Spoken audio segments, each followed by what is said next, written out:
In this lesson, we are going to learn about API keys. When our application connects to an API, the API needs a way to identify who is making the request. One common way to do this is by using an API key. An API key is a secret credential used by your application to access an API service. You can think of it like a password for your application. The application sends the API key along with its request. The API server checks the key. If the key is valid, the request is allowed to continue. Because API keys provide access to important services, they must always be kept private and secure.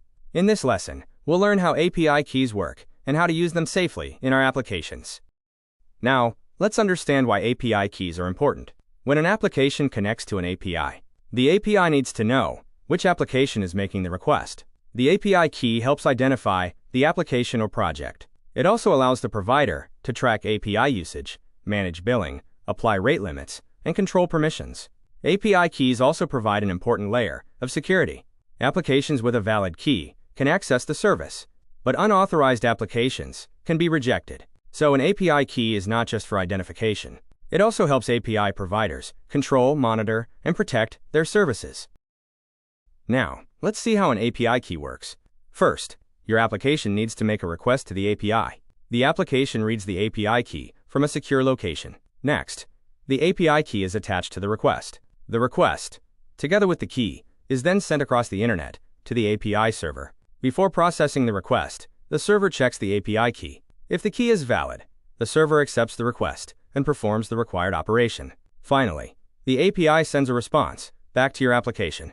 So the basic flow is: read the key, attach it to the request, send the request, validate the key, and receive the response. Now, let's look at how an API key is sent with an HTTP request. When your application sends a request, it usually contains different parts. For example, it may contain HTTP headers and a JSON request body. The API key is commonly added to an HTTP header. For some APIs, it may be sent using a bearer token. The application then sends the request along with the API key to the API server. The server reads the key and checks whether the application is allowed to access the service. Remember, different API providers may use different methods, so always check the provider's API documentation to see exactly how the API key should be sent.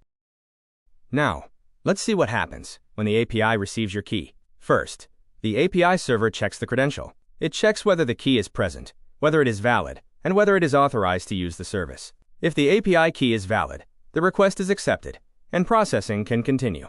But if the key is incorrect, expired, revoked, or missing, the API will reject the request. So remember, valid key, request accepted. Invalid key, request rejected. This validation process helps protect the API from unauthorized access. Now, let's compare a valid API key with an invalid API key. When the application sends a valid key, the API server accepts the credential. The request is allowed to continue, the prompt can be processed, and the API returns a response. But if the API key is invalid, missing, expired, or revoked, the server rejects the request. In many cases, you may receive an error such as 401 unauthorized. So remember, a valid API key allows the request to continue. An invalid API key causes the request to be rejected. Now, let's see where you get an API key. First, you create an account with the API provider. Next, you open the provider's developer platform or cloud console. You may need to create or select a project. Then, you enable the API that you want to use. After that, you create your API key or another required credential. Once the key is created, store it in a secure location. And remember, never share your real API key in source code, screenshots, GitHub, or course videos. Your API key is a secret, so always keep it protected.